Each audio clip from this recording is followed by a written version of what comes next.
পাবেন। আপনি যদি শক্তিশালী হন, সুসংগঠিত জনশক্তি হন, তাহলে আপনি ভাত পাবেন।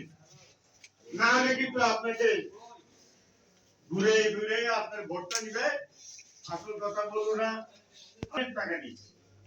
যাই হোক, আমার বক্তব্য হচ্ছে, আপনারা যদি ভাত পাইতে চান, আপনারা যদি রেশন ঠিক মতো চান, আপনারা যদি হাসপাতালে চিকিৎসা ব্যবস্থা চান, তাহলে আপনাদের সুসংগঠিত রাজনীতির মাধ্যমে, সংগঠনের মাধ্যমে দাবি আদায় করতে হবে, ঘেরাও করতে হবে, তবে ভাগ পাবে আদায় করবে।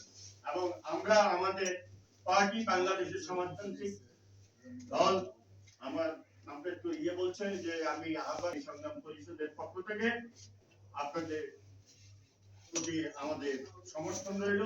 আপনারা আন্দোলন সংগ্রাম করে আমাদের যেটুকু সমর্থন আছে আমরা আপনাদের পিছনে সমাবেশ। সবাইকে ধন্যবাদ।